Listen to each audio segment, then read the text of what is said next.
you probably know already, but we planned to have another, this year again, October event for cyber security, which is scheduled on Monday, October 30, on Monday.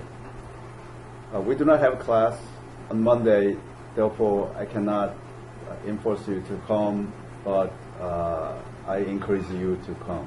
Okay. Two things that you may be interested in. If you want to work for NSA, then definitely you have to come, because the keynote speaker is from NSA. He's a top ranked person, especially her job is for academia.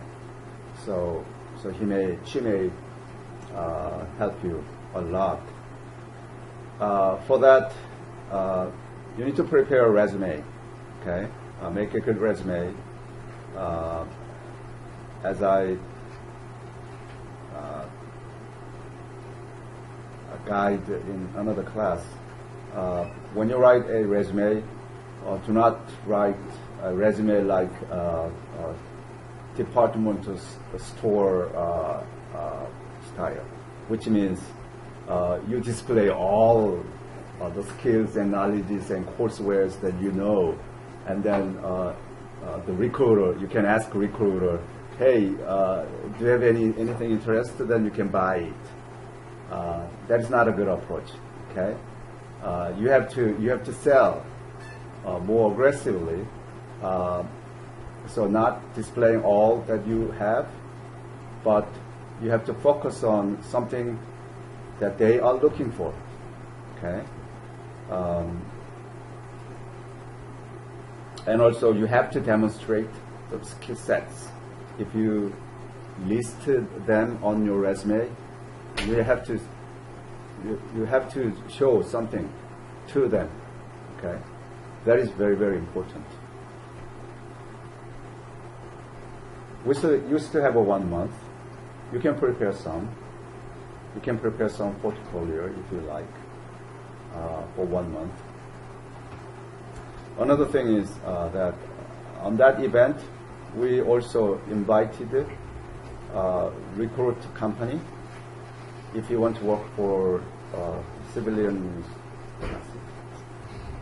if you work for non-military, or if you want to work for, okay, not government job, but non-government positions, then they are helping you to find it. Okay, so you can bring also your resume and talk to the person. Her name is Stephanie. She is very helpful to Mercy students. She has recruited a lot of Mercy alumni, particularly from cybersecurity. I talked to her yesterday. The leading hottest the positions, the industries are aggressively looking for is the wireless network, wireless communications. Okay, so Wi-Fi, cell network, and even little advanced ad hoc communications like Bluetooth or Zigbee. Zigbee is a little bit outdated, but something that we deal with in the classrooms. Okay. HackRF, that is also another good tool and device that you need to understand if you want to join some industries. Okay. Yeah. So I think because we provided those two reasons, I think you should come. That company will bring some souvenir. I do not know what she's going to bring, but she's going to. She said. And also I asked her to bring refreshment. Although we provide a little bit of dinner. Dinner is not really regular dinner, but you know, dinner means at Mercy, particularly cybersecurity, it means some, right? Starts at 5. If you want to talk to that recruiter more intensively, you better come early. She's going to be there by 4:30. If you want to, if you are interested in federal positions, then you may have some chance. We will set up some chance for you to talk with them. For October 30th at 5? October 30. Yeah, 30th. So one day before your big horrible night. Okay? Any question about that event? So the most important thing is that you have to prepare some portfolio in addition to resume. Okay? You have still 1 month. Through this class or some other classes, you can show some. Okay? All right, back to our class materials. We did the last week. Anybody who wants to summarize that what we did the last class? Who's going to be a volunteer? Chris Bonnet.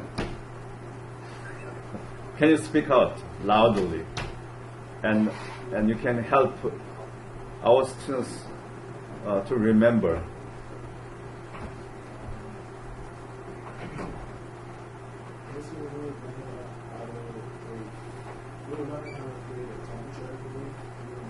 Yeah, we did the temperature, right? And what particular?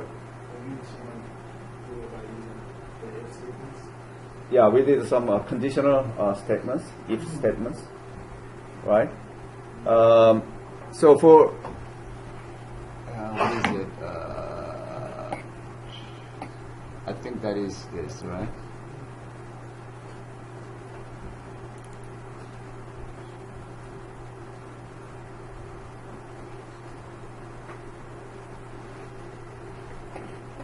Okay.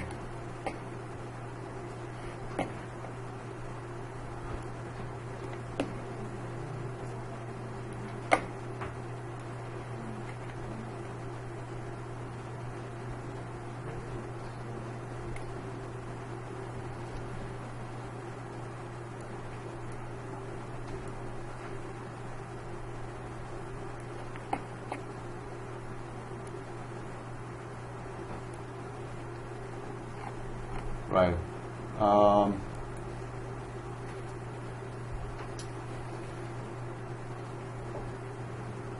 What is my shell?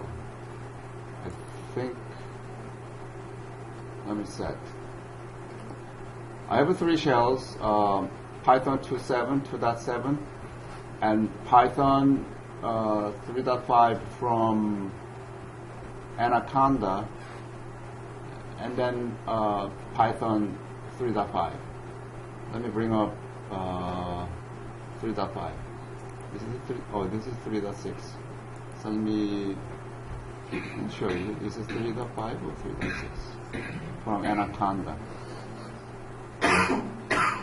Oh, there is a 3.6.1.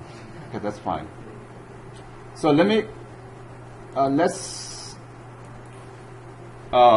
execute this. So that you may understand what it is. What is the temperature for today? 73 right now? So 73 and Fahrenheit, right? So we can put, let me see. Right, I accept uppercase F and lowercase f. So this will be good. So when I enter, then your 73.000, because we we allow to display 3 floating points below decimal. I'm sorry. The way that we have it here, right? 5.3 F is floating points. In Fahrenheit, that is equivalent to 22.778 in Celsius. Okay. This F is copied from the F typed by user that you can see clearly in this code.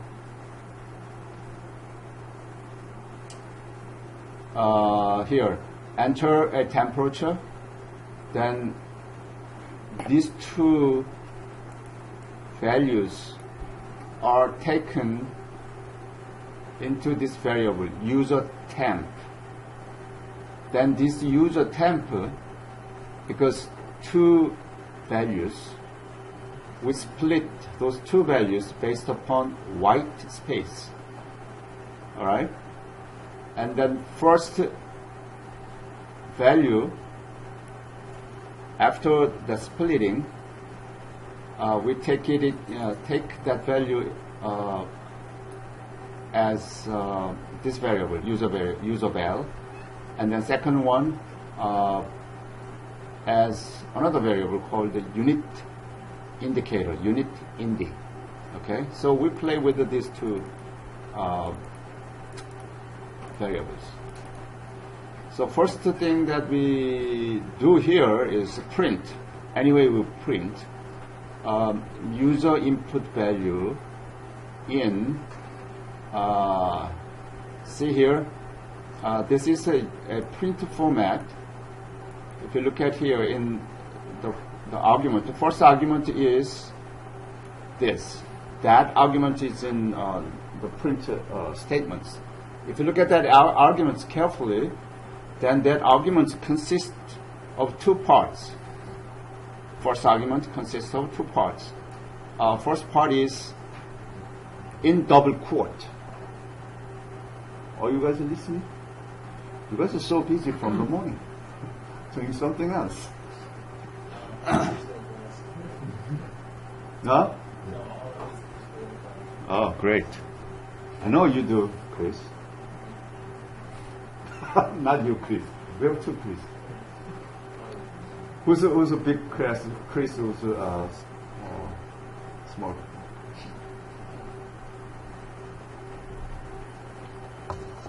But anyway, double quote, right? If you see the double quote is usually double quote takes string. So whatever string appears on the output. If you see this double quote, then there is a strange things. Something curly brace, right? Curly brace means here, if there is more than one curly braces, then we label in number. So starting from 0. So first curly brace here. Other than curly brace, everything within this double quote will be copied in your output. Then what is the curly braces? If you look at this curly brace, we have two curly braces, right? Compare first and second curly brace. Then in the curly braces there is a number, right? 0 and 1. So you can clearly understand 0 means maybe the first one, and 1 means the second ones. Okay, there may be something provided. Something provided in this case from this function, another function called the dot format. Dot format. If you see this dot format, there are two parameters are taken into this function. The first parameter, user val. User val, that's what we know already, right? Here. So user val should be the first parameter that can be fed in this curly brace, first curly brace. And then second one will be fed into this second curly brace. So second curly brace is okay because there is only one, we figure it out all because only one value there. But in the first curly braces, there is more than one. So we have 0, colon, after colon is some indicator. Right? And after that, 5.3 f, 5.3 f, which means we need to take 3 numbers below decimal points as a floating point number. That's what we have here, right? And then after that, all others just clearly understand your and in, those two words, right? Your and in, that is what we know. But here, there's something also. Backslash. In programming languages, in most programming languages, if you have a backslash, same thing in Java, backslash means what? Backslash is called something character. Fill in the blank.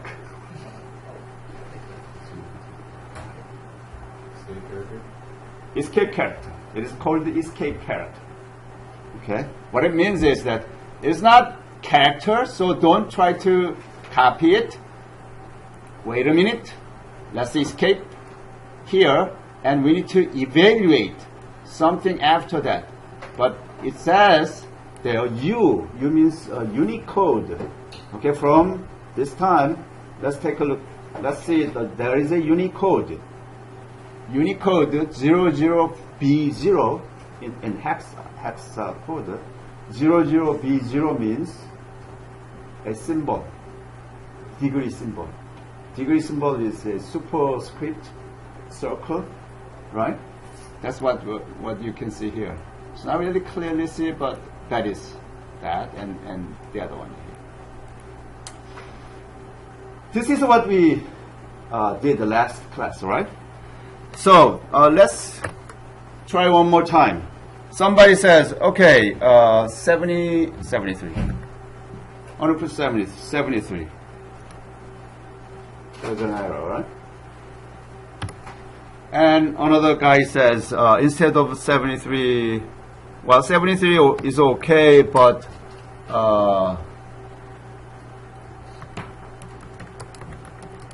don't ask me. 73, don't ask me what happens. It says a little bit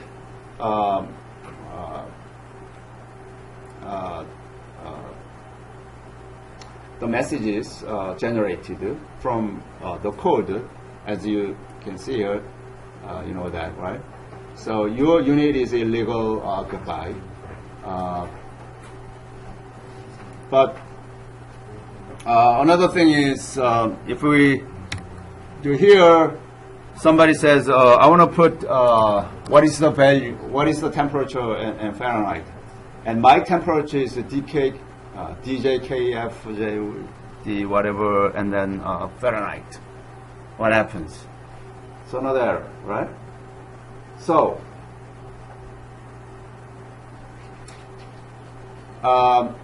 there's no way that we can ask us to come back, particularly in this case. If that is illegal, and then you need to say, oh, you have to type something and therefore redo rather than goodbye. Okay? So somehow we need to educate the user until user can enter the proper value. Therefore, we can complete the services for user. Okay? So that is the goal for today. in order to do that, the first thing that we need to do is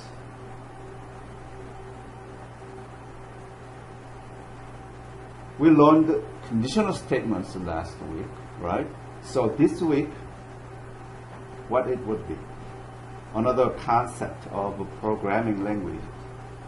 Conditional statements. After that,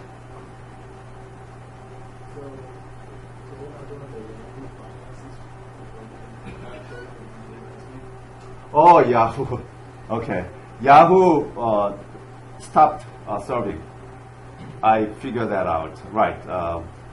But there is another Google. Google provides it. I'm going to show to you. But Google's data is it's not really something that we could manipulate at our side, but Google is something halfway cooked, so not much that you can learn from there. So there's the message that I can. Okay, so we'll get back to that. I'll give it how to use Google Finance, okay, rather than Yahoo Finance. Yahoo Finance is no longer solved. There is some reason for them. Okay, other than that, so we looked at the conditional statements. What other things that we have to do in order to learn the languages, usually the programming languages? That is related to the issue that we have right now. Let me repeat one more time. The problem right now, or something that we want to improve our program here, rather than just say goodbye, as we guide the users to enter those two values properly, then we can educate the user, and then we can rerun our program continually until our service is done, well done. So what is those statements called in programming languages? James, you have no idea? I know some. Oh, Chris. Are you talking about a loop? Very good. Yeah, iteration. Iteration is something needed, right? So what kind of iterations that we have in Python? For, while, right? Those two iterations. Those two iterations are the iterations that we are going to learn today. Okay? While and for. Can somebody explain broadly the difference between those two? In each case that you may use while, in another case you use for loop. Jonathan. While you can go ahead and do it as you don't have to initiate it right away. Mm-hmm. In other words, you can do it as you go through, and then put the conditional statement as last, okay? And for will be you will need everything laid out in the beginning. Okay. Right? Anybody wants to add to his comment? Little bit correction or addition? Joe? Like for loop is like a predetermined range that we have. So if you have like a list that you know about, where a while loop you don't know how long the list is, so you're going to run it through until the list is empty. Very good. There's a for loop. For loop that we need to know the space. Okay, there's a closed space that we can play within that closed space. So usually in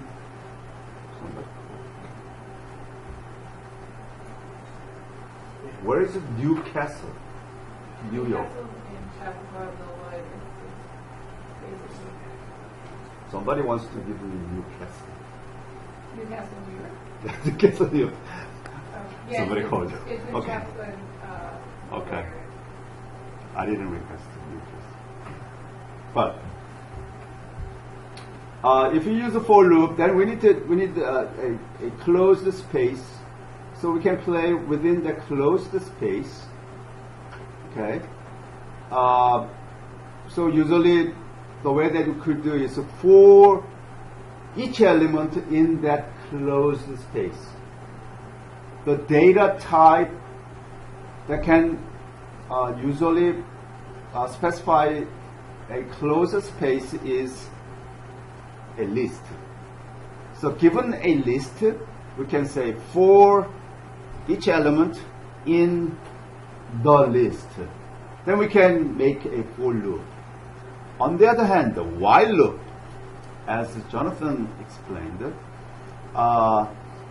then without having to know a closed space, we check the conditions.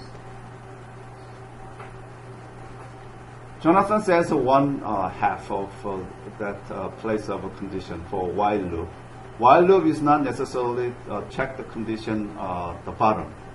Yeah. We can check the condition up front. While something satisfies, we do the following. Or while we assume, while we do the following, check the conditions. Okay, either way we will be fine. So in this case,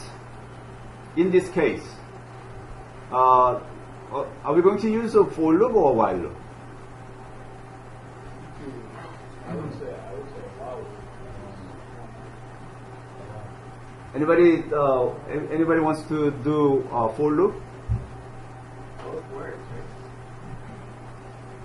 right? Both works, but which one is more applicable, more appropriate in this case? While loop is more appropriate. Why not for loop?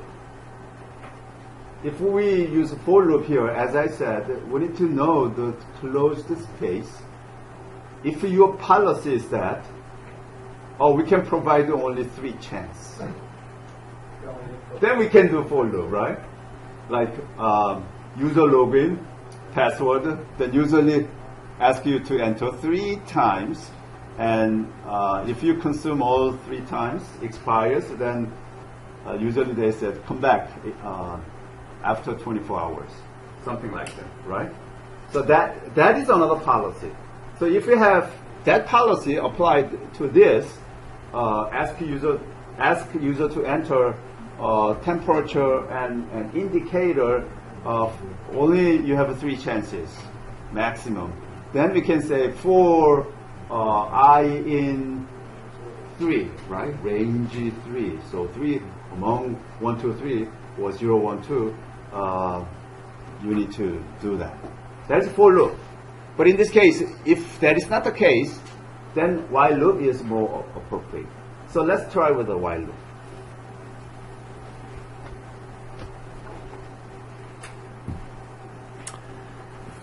Okay. So what do you need to do for the while loop? Which one, from where that you need to do while?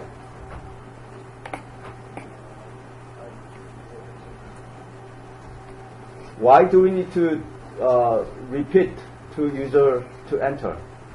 Because user may fail. User's input does not meet this program can handle, right?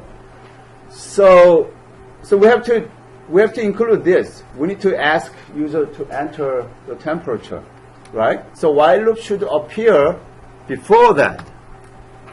So while. Initially, we do not know how long that works. Then we can simply say true, which means anyway we start. Okay, we first start, as Johnny said. Okay.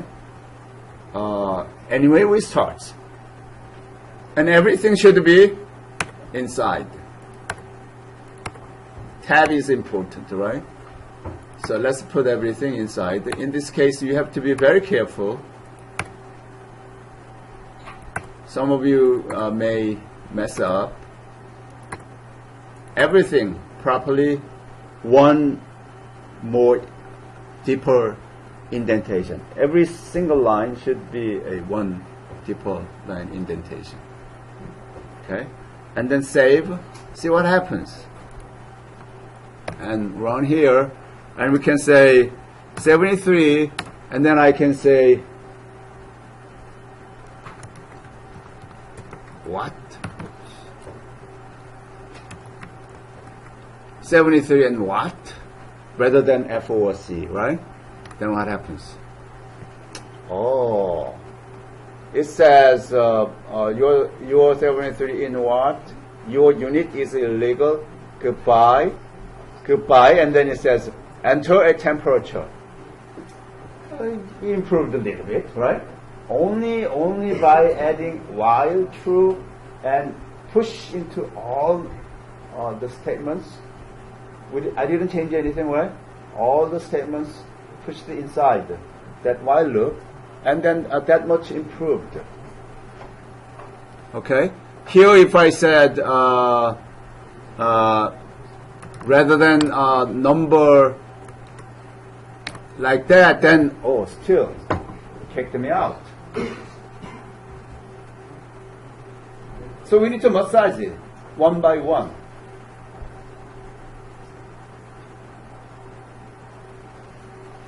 So one thing that you need to do here, your unit is illegal rather than goodbye, and then you need to guide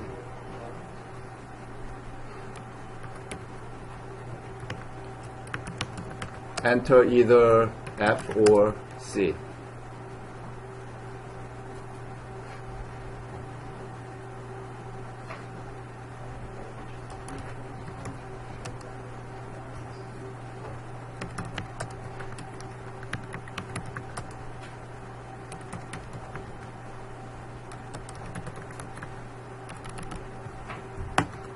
Okay. All right. So again, 54 C Celsius. Oh, Celsius is 54. That's very hot. Then it says, oh, that's good. And then it asks, it keep asking, right? So 54, not Celsius, but if I say cell, then that is illegal because I didn't say C but Celsius, right? Then that is illegal. According to this program, your unit is illegal. Enter either F or C with your temperature number, please. And then it says enter a temperature. It's a little more constructive suggestions, right? And here, if I don't do anything that just hit enter, there's an error, right?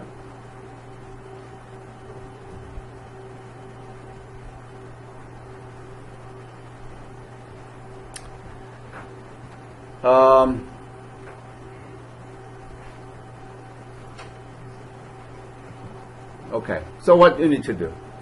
We need to handle, first of all, so user enter this and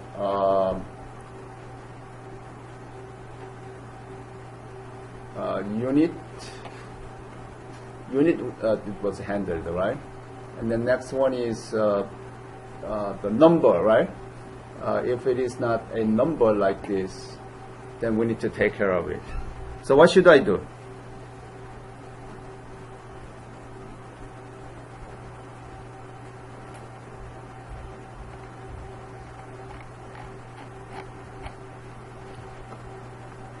We need to figure out a little bit. If I don't do number, T and C, see what happens here. In line 14, which is here 14, this is a line 14, right? Line 14, because I put the T and C are successfully split according to this, line 13. But when it comes to line 14, it says T, right? that needs to be converted to integer, but that is not integer, right? See here in your the shell, if we say 34 in string, then it can be converted to 34. But if it doesn't mean that you say t,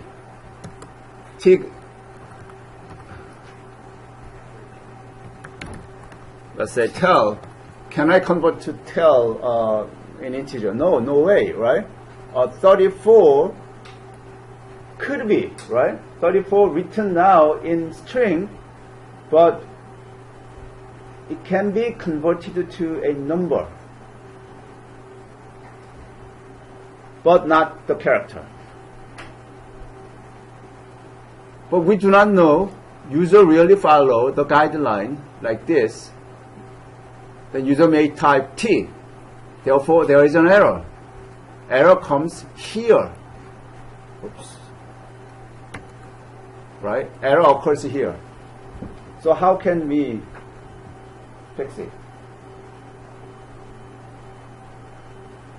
We need to check whether that first value is a digit, is a number, right? Not the alphabets. In other programming language, then you have to do here, if this is digits, then you convert, otherwise don't do anything and give an error, something like that. That is a typical language. But in Python, it's much easier and nicer. Watch. We can simply continue to say here, if we convert to that, if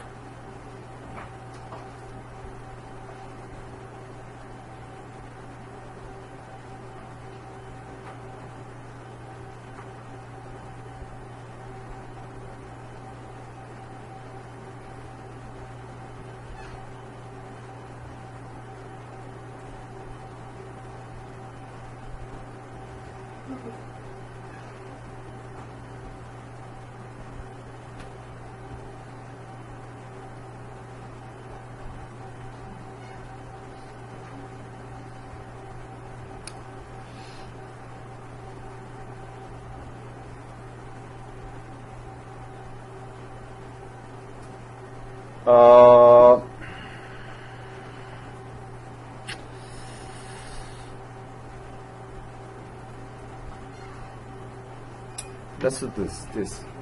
Let's do this a little later. Okay, there's a little bit issue. Let's do this first. If what I want to fix here, when I type this, simply if I say 56 and no indicator, okay, one value only, then there's an error, right? That error again here, line 15, which is here, right? We cannot convert because it is not given. Then how come we take something not given assigned to some values, right? That is the issue. So let's touch that first. How can you handle that? We can handle to see if there is a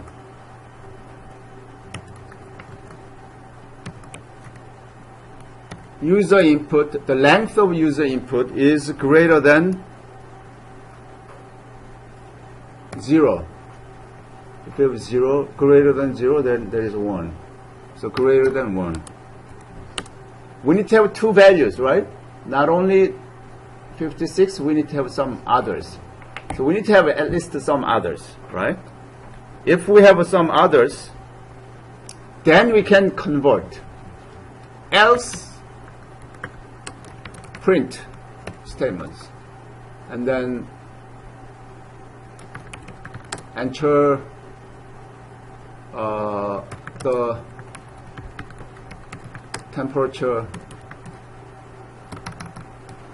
unit, either F or C, please.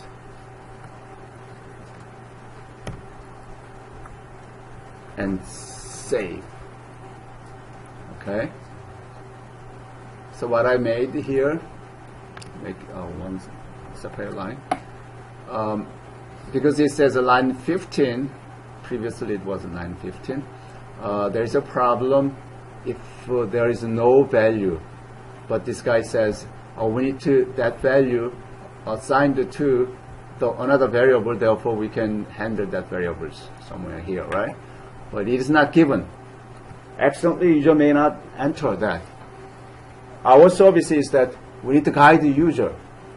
The Python provides very good the statements here is that we assigned if this is true, otherwise else we do something else. Okay, that's what it does.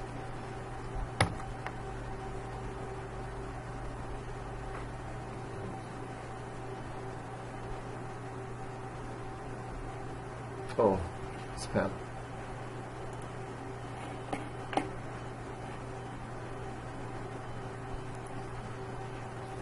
Spell. Save. Enter. Then you can say 56 and don't give anything. See what happens. It says, I didn't give anything, right?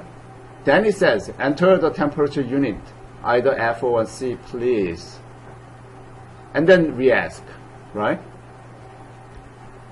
So 53 and F, then it works.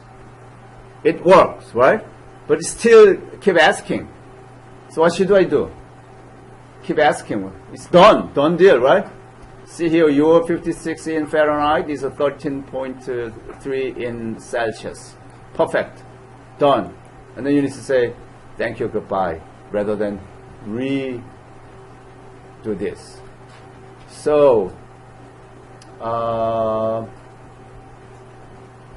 print this, and if this, then it's done, right?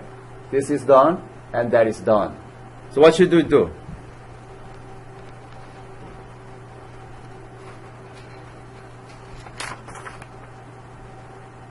Some of the cases I didn't do, but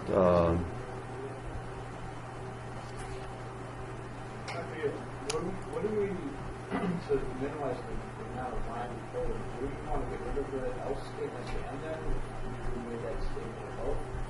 Almost like if they're missing a unit? Well, I guess if they put what? oh, you mean in this case? Right, but I guess... Right, that is the beauty of Python. We can attach that if-else statements to some action. Right. Directly. But I was saying, if it made sense to get rid of an else statement, but I like my brain, process, but if they enter like 56 what, we want the other else statements to be there, so it catches like another user error. That is exception statements. That's next step that we need to do for the value. That is the reason I stopped here, right? Exception. That is something that we need to do. Okay. So with this and exception, what happens here is that there's some value. There may be some value error, right? Like this. Which one?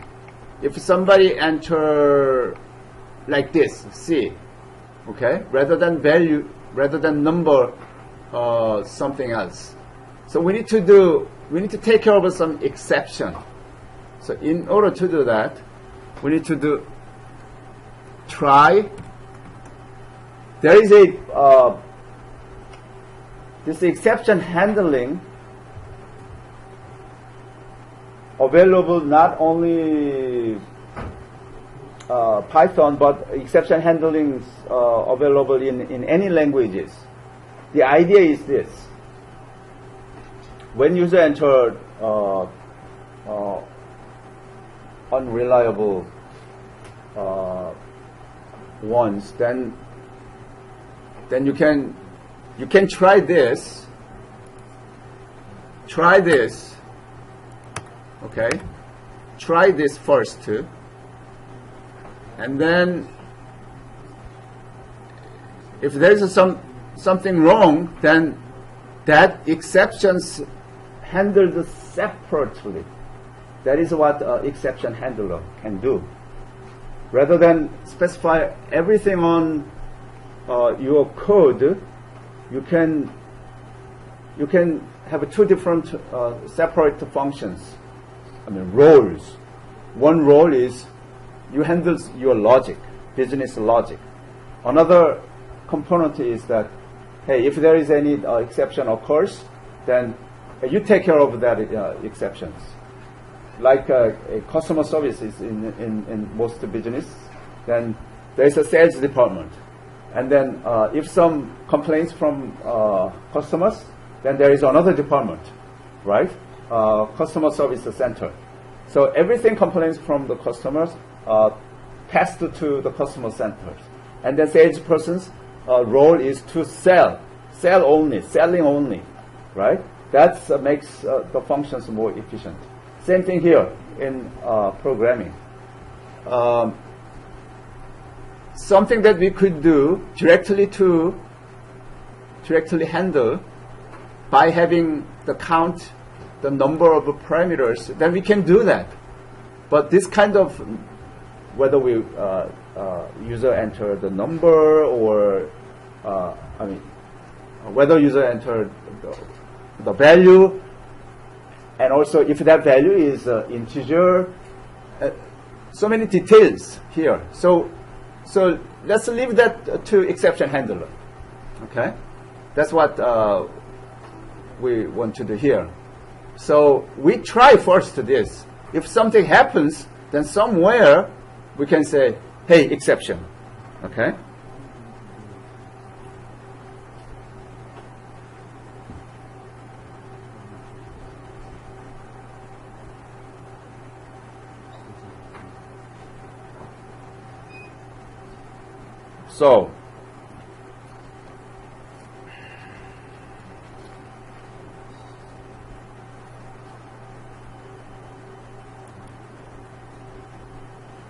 So this also.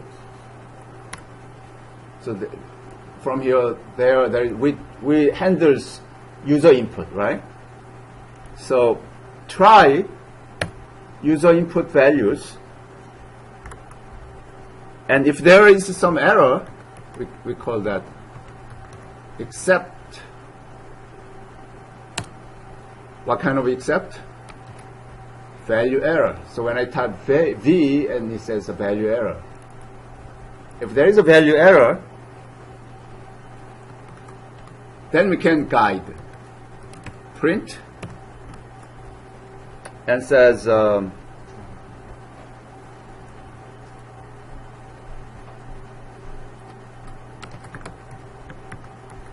temperature values should be an integer.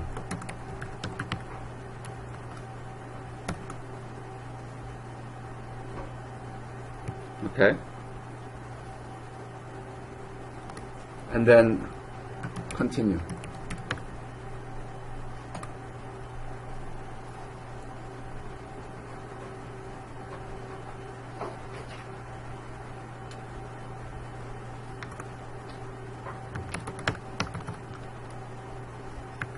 Else break. So we have three components: try, except, and else. Try, anyway we try this, right? But if there is an error, value error, then we can say temperature value should be an integer. Otherwise, we're done. Then we need to get out of this while loop, and then we do our own business. So all others come back. Back up, back up, back up, back up, and back up, back up, and back up. Right.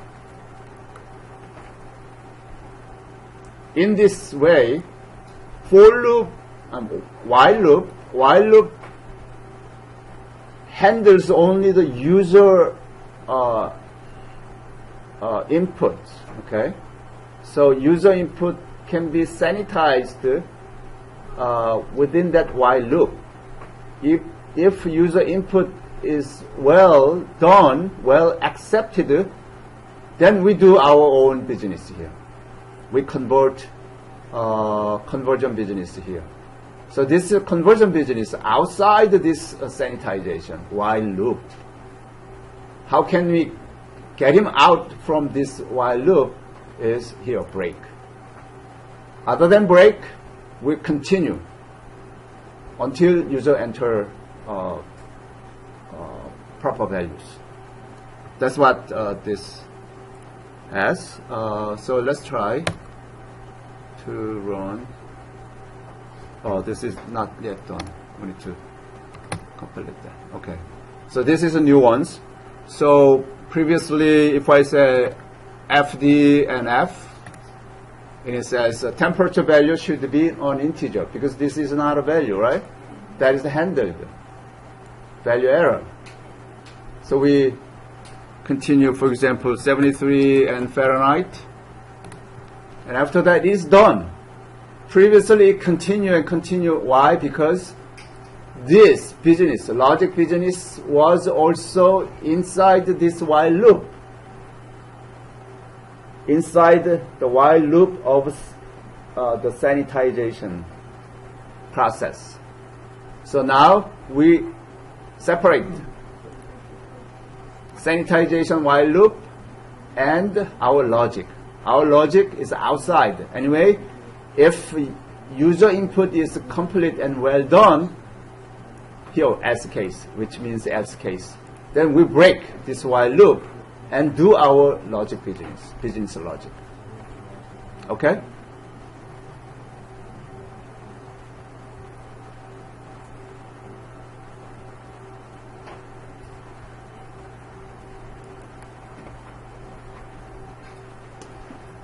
We can run one more time. Let's say here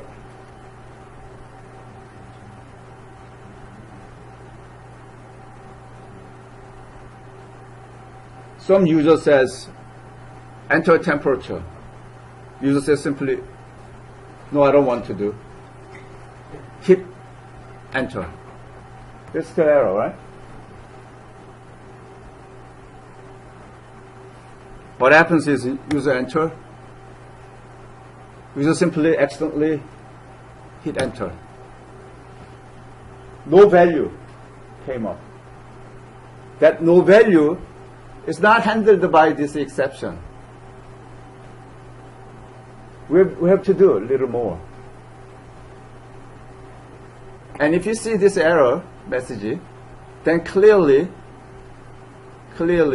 where you need to touch, it says line 14 module, that conversion, because there is no value given, list index out of range, which means this program expects two values, okay, and none given. So the list problem, right? When you do split, then it gives two values in a list. Let me help you here again. For example, user USR in put is, for example, hello Mercy College. This is just string, right? But if I do my list equals user input dot split. If I do split, then my list will be like this. Okay? User in, this is simply a string.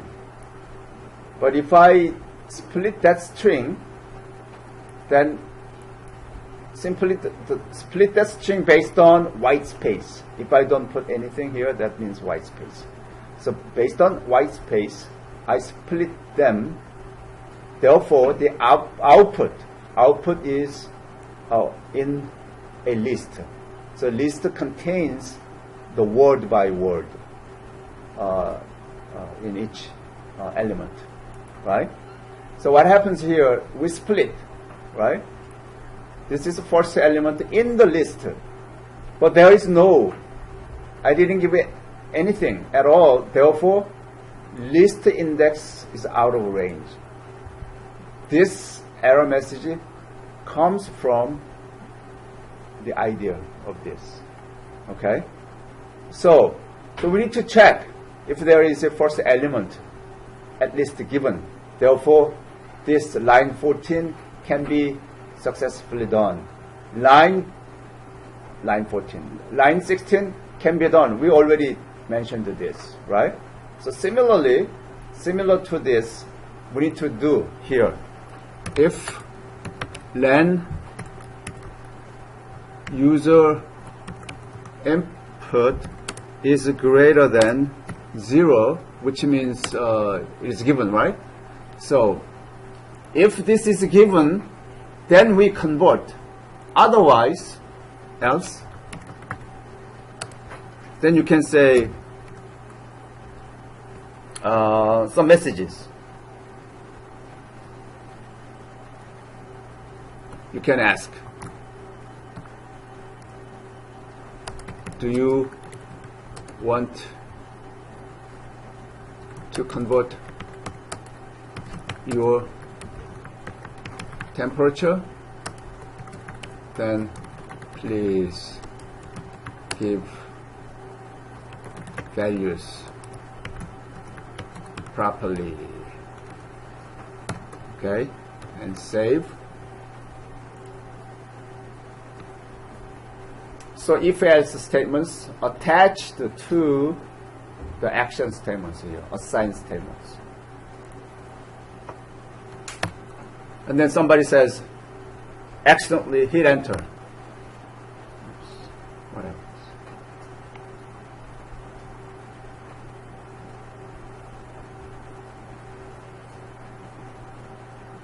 Oh.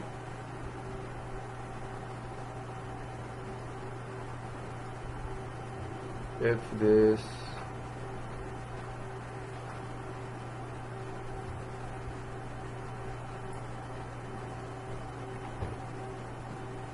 please,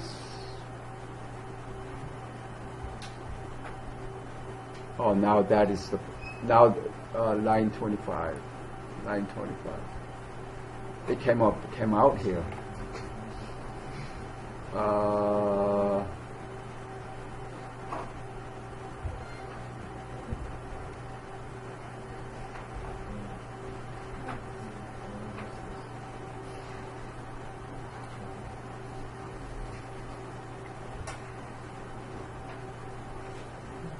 It break. You should go back to.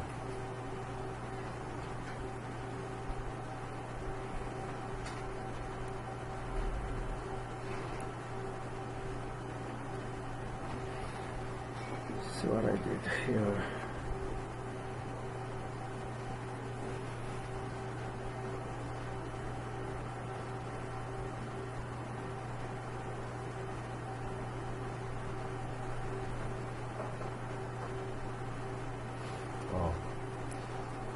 Because I didn't do this. I need to also check here if unit in some values. It should be f, or it should be small f, or it should be uppercase, small c. If we do this, then pass, else,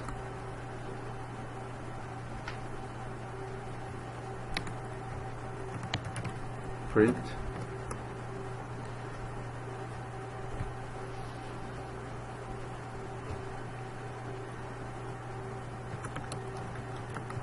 temperature unit, please. And then continue.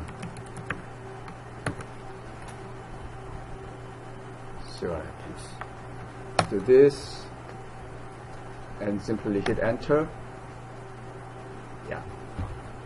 I didn't do anything. Then it says enter the temperature unit, please. Unit either F or C, please. Temperature unit, please. So if I do 43 only, then it says enter temperature unit. So I didn't give temperature units. If I do only something, then it says temperature value should be an integer. That is not integer. And then we can put 34 and something else. Enter, then it says temperature unit, please. Right, we need to emphasize a little bit of this. So finally, if we say temperature C, then done, right? So we're done, almost. In this case, temperature unit in that.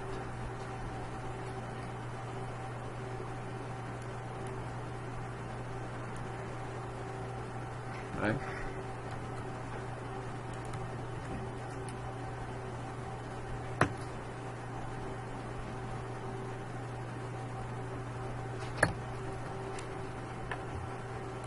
So 34 and some other temperature, then we can say temperature unit in that, please. Or this, nothing. So all combinations, right? So done. 34 Celsius, what are you doing? That's fine. Because we take only first two elements. So this program sanitizes user input clearly, well.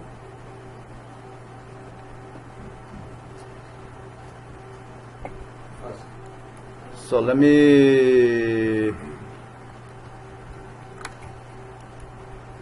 how can I, smaller this so that you can see it.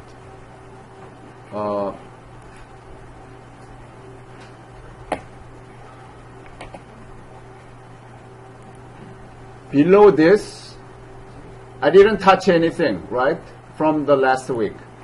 Only what I touched here, from here there. So I want you to look at that highlight. Little bit.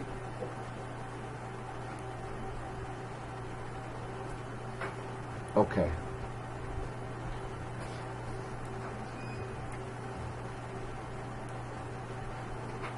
Right. Okay, Johnny. Are you going to have this, you're going to put this on Blackboard? No. No? Do it now. No, I'm doing it now. Right. I just said in case. Oh yeah, this is everything is on video. Okay. Sometimes I might type something not right and I don't see it right away. But when I go home, I look at it and then I wow. Yeah, everything. Maybe I was rough.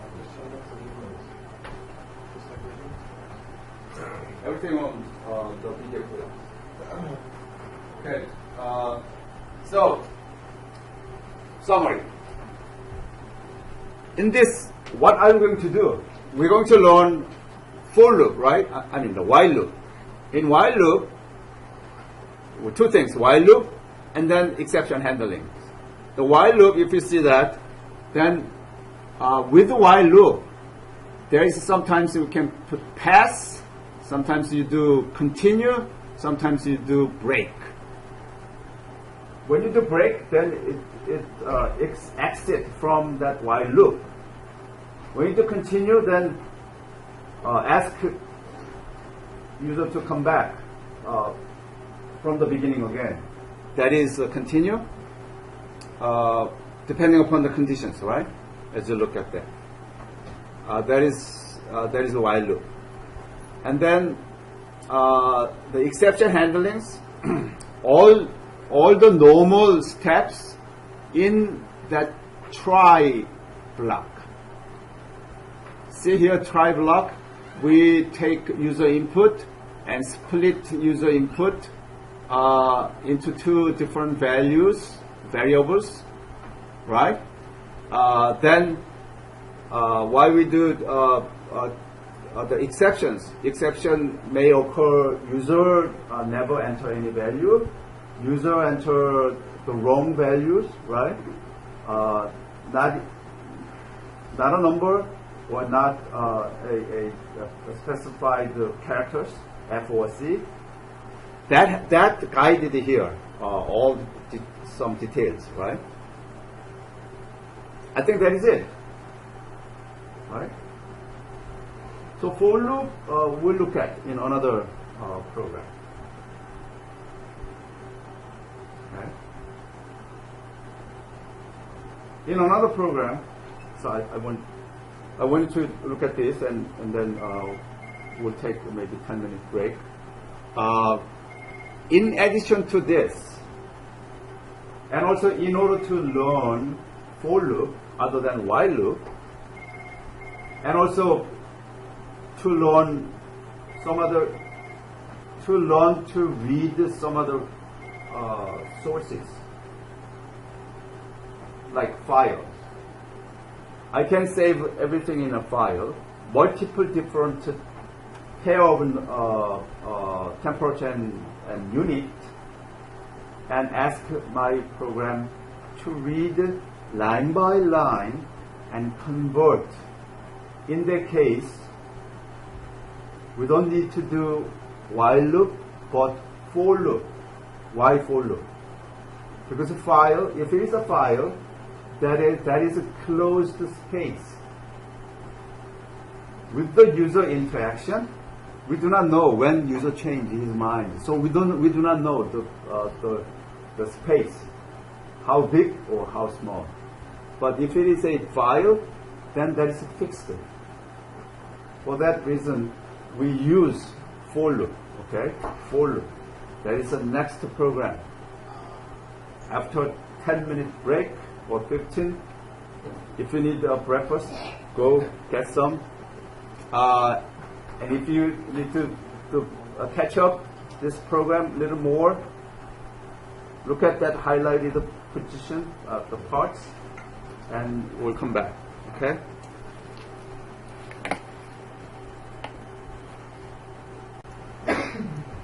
Okay, next thing that we need to do is similar to this, but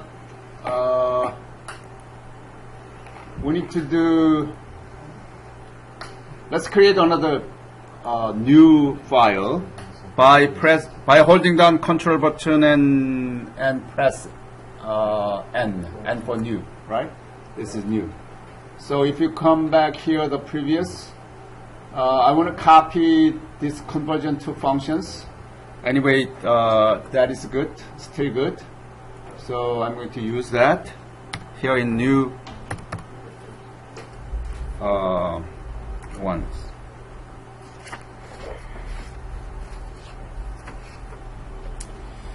All right. And then one more thing that I want to get from the previous file is this. And then rather than receiving temperature directly from user, the idea is that we want to create a file which contains temperature and temperature unit in one line, but it may have multiple different lines. Okay. So what we need to do is that enter a file of temperatures. and then we can say this is a file, user file.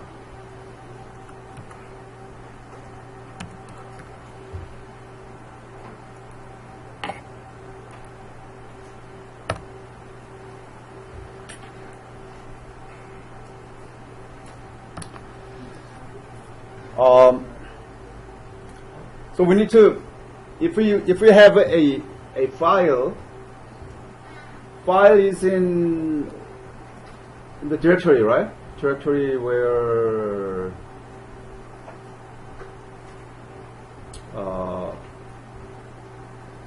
in this case you have to be very careful, because your program is where you need to specify that, right? You need to save it, and let's say in class 505 somewhere, you have to make sure that, and then you can say file temp.py. That's my file name. Okay.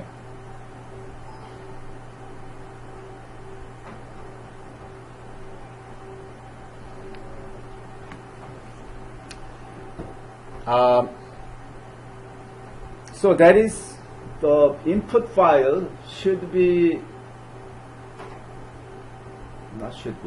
maybe available in some other locations, right? So you have to, when this guy says enter a file of temperatures, then you simply type a temperature, file name only, right? Enter a file name. Enter a file, simply file name. Okay.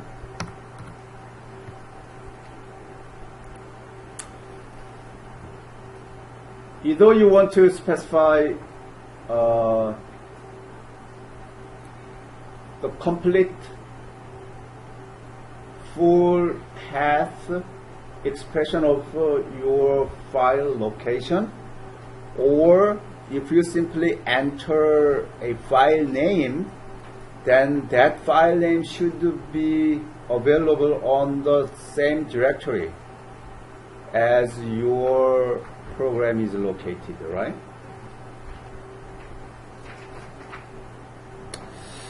So a little bit tricky here, but we'll take care of that a little later. Let's assume everything is matched. Your program, the location of your program and location of your file, well matched. Then the first thing that you need to do is that you have to open a file, right? File is handled by operating systems.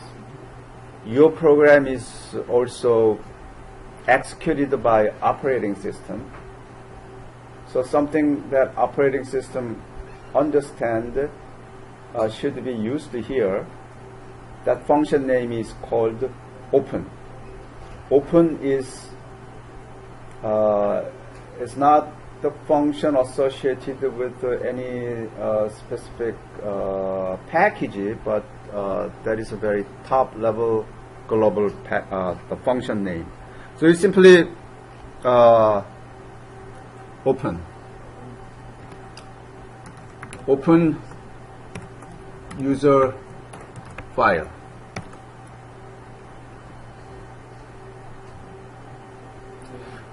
But you have to use this throughout this program.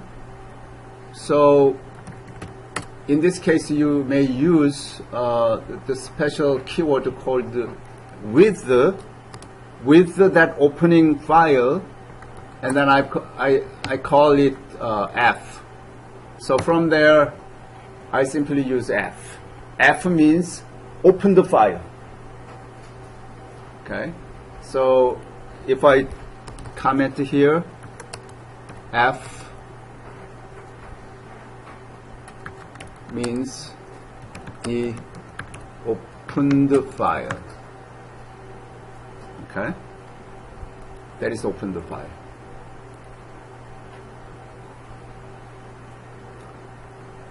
So that is F. Open means then the file is loaded in the memory. So now you can handle it in your programming level. Okay? So in this case we use the file assumed to contain multiple lines. Each line contains temperature and temperature unit. Okay? So we use a for loop in this case. For line in F. How about that? So F means open the file, right? Because it is a file, there is a closed space. And also that file contains multiple that file contains a set of temperature and temperature unit pairs. We do not know how many lines, but we know it is a closed space. Once file is loaded in the memory, then we can say that for each line in that file, and I assign the values to each variables and handle the same thing that we did. Okay? So user input is the same as a line dot split, and if you go back to here, then we use this same thing. User value is user inp 0, and go back this one again.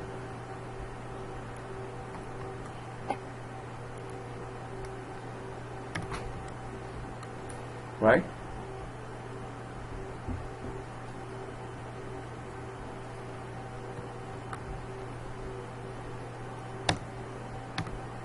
And then back up, all the way to the left margin. The cursor is ready.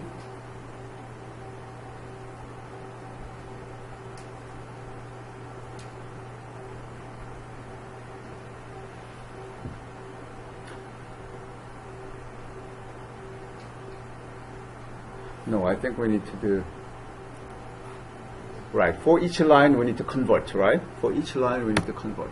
So right there. And once we have these two values, then we can simply convert, right? And we don't need to do much about the sanitization here, data sanitization, because that is given by, that is available in a file. And if you want to sanitize it, then you have to clean the data in a file. There's a separate process. Your program cannot change the file content. File content is given. Okay?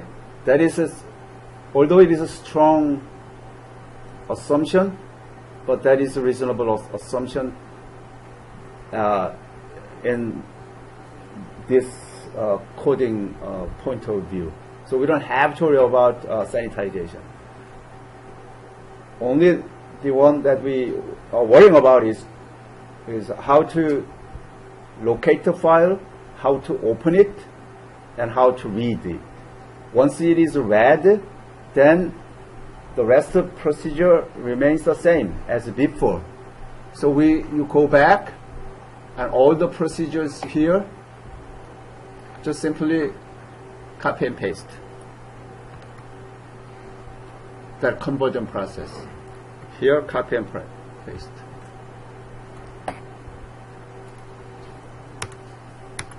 Double tap twice for each statement.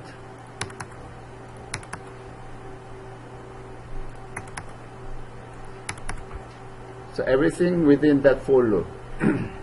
This is the starting for loop, this is ending. Once all the lines are converted properly, then that is done. Right? So this is the same as before. From here all the way up to this, right? That remains the same.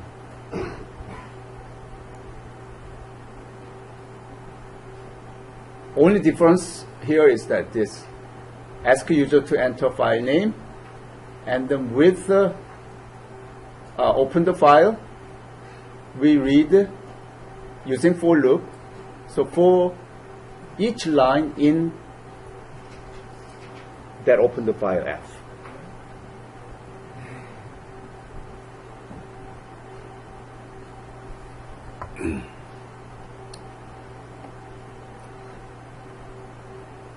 So one more thing that we need to do, right? We need to create a file. We need to create a file.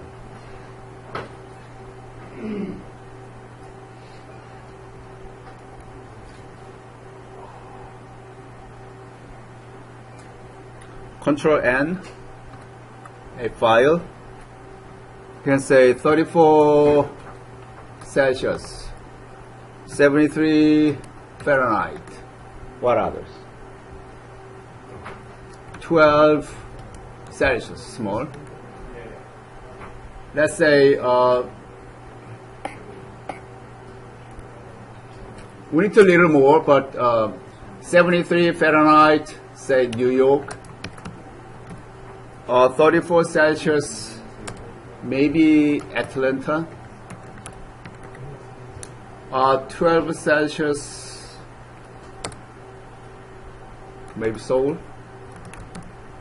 South Korea. What else? Huh? 81 where? Fahrenheit or Celsius? Celsius 81, that is boiling water. Oh, Fahrenheit, Iraq? Which city name? No. Iraq would be 140. Oh, yeah? 140. Fahrenheit, Iraq? Yeah. Iraq? CK or Iraq? IRAK? Q. Q? Yeah. And what else? Give me number and city. Huh? Maybe 12 Fahrenheit. Helsinki.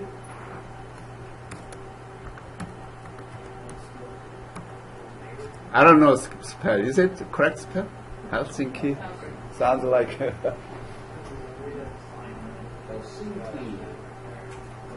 Okay, that's enough. And then we have to save it. Control S. The same place, and not the Python, but all. Any, and then you can say all temp.dat data. You name it, okay? So you use this name. All temp.dat. Save it, and make sure that that is save as type, all type. Do not choose Python, piracy, or they're all plain text, so it is okay. But not extension automatically taken, but you give. All right, come back to our program. We need to save this and then run. Enter a file name. So what was the file that I made? My temp .dat, right? All temp. All temp .dat. Now, John, line 13 in module, open user file. F means file not found error. File not found error. That file is not found. What's wrong with it?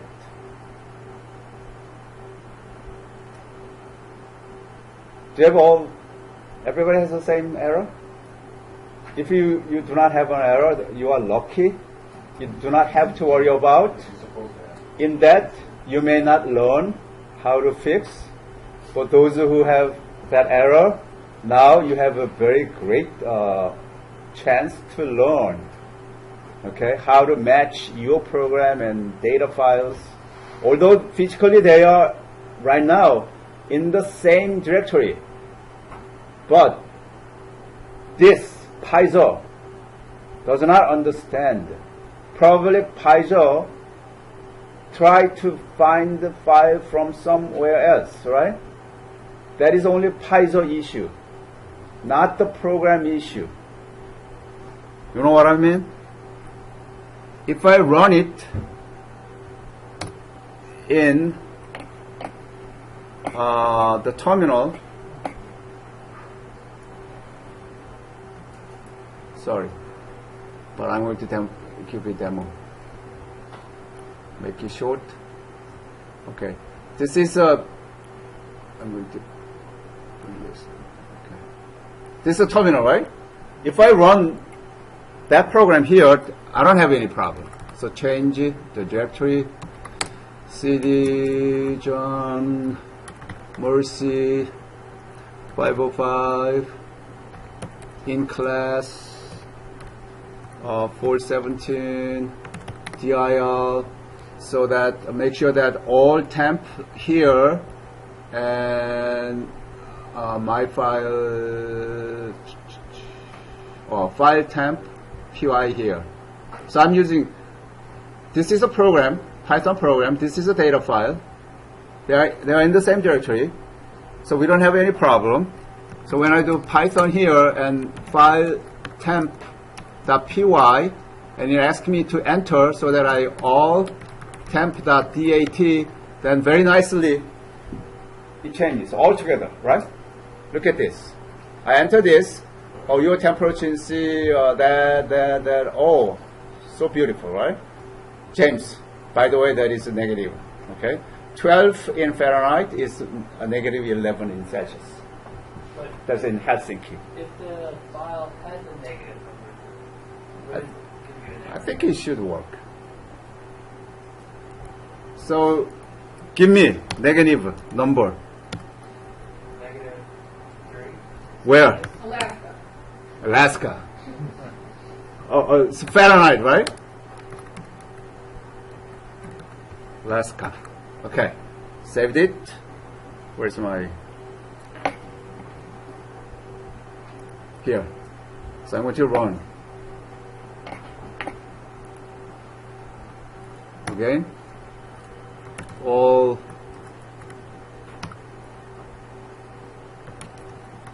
temp.dat.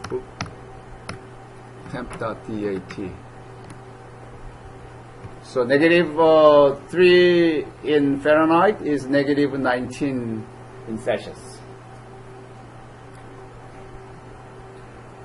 So what is the problem? The problem is not the system problem, but there is a Paizo problem, right? This is a local problem. So this solution is not the general solution, right? This is a solution for Paizo only. So to solve that, here in this program, your program in Paizo does not find the input file. So if you click shell here, shell menu on top of your Piezo, and then there is edit shell configuration menu, edit shell configuration. Click on it, and if you scroll down, start directory.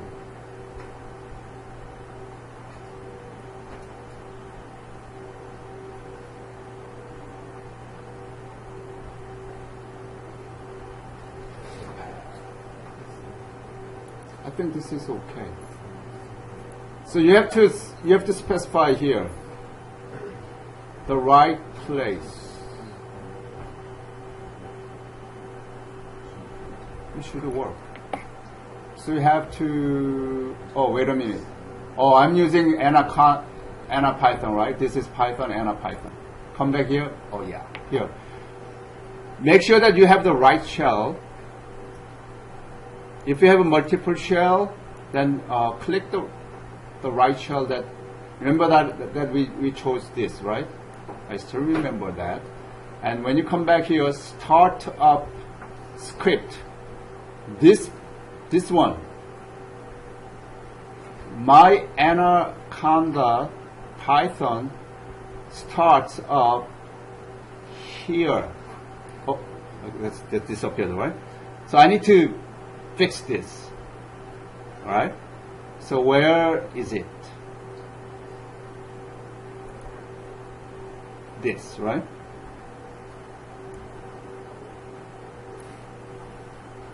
Let me see. Can I copy that? I'm not sure. Oh, I'm lucky.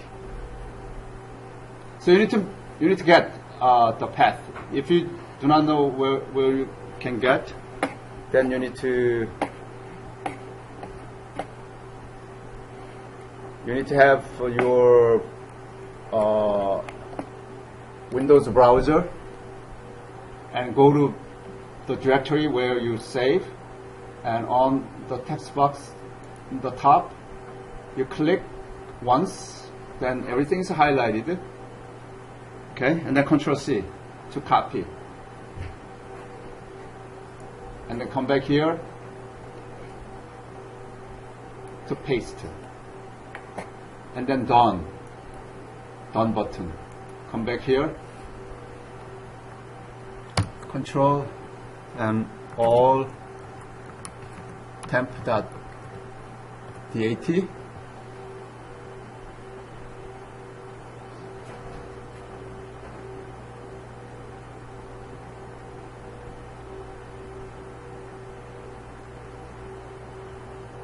Is it?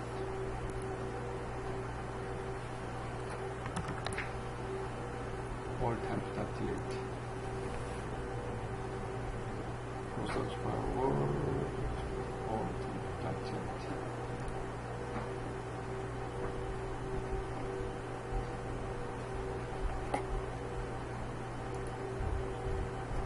Back here.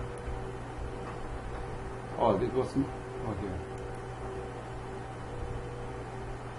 Was it this or that? Let me change it. Oh, this is it. And here. Oh, no, not this. Start to dir. I'm sorry. Not that one. Start to dir. Not the startup script, but start to dir. That should be there.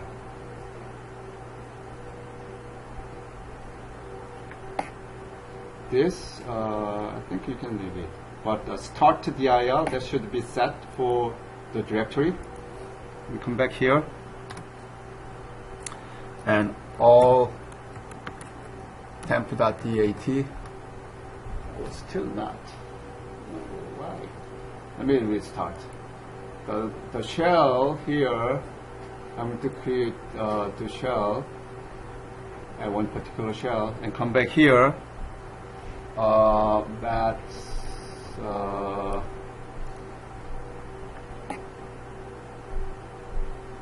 startup shell here. So that should be okay. And then I can run it.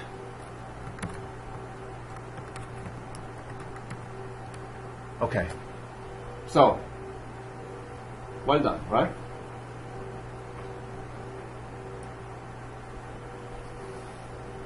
So make sure that you have to match the shell that you set here and here the start DIL configuration. Then that file can be seen from your Python.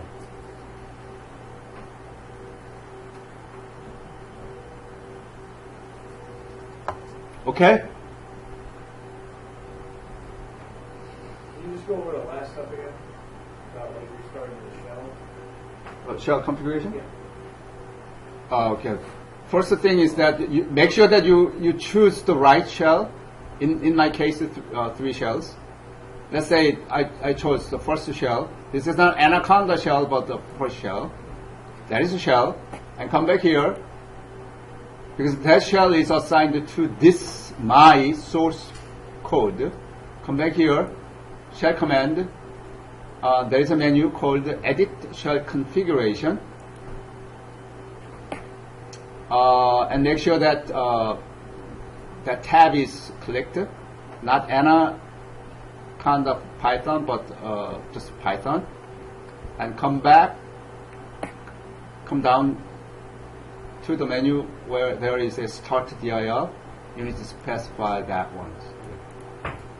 And then click Done button. And then run it. So all temp.dat, then it runs. Okay. I think this is it for today.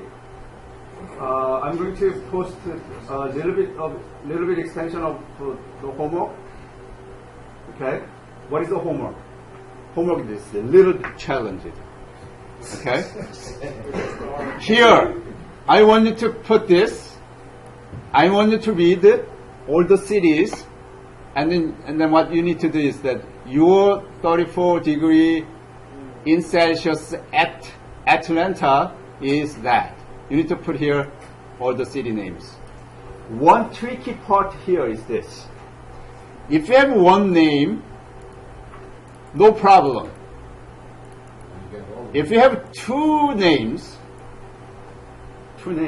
New York, okay? Or New, what else? That's a way around. You have to do that, okay? Do you want me to show to you?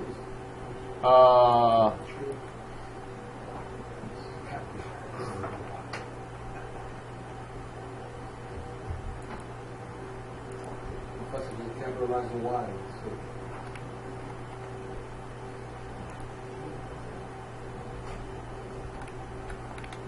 Where is it?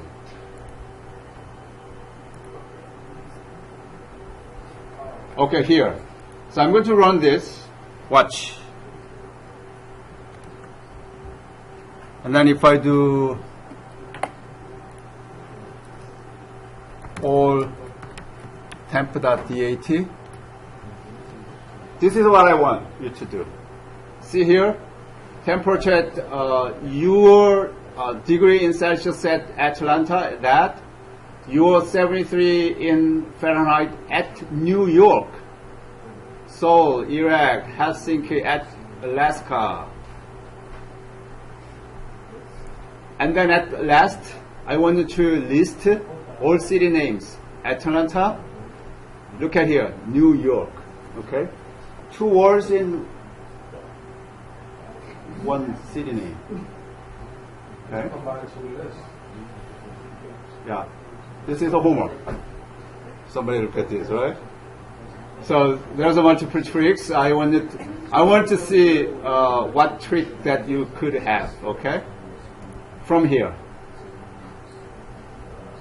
There's homework assignments. I'm going to post that maybe tomorrow or Saturday or Sunday. I want somebody to remind me. I sometimes forgot. Okay, so have a good weekend.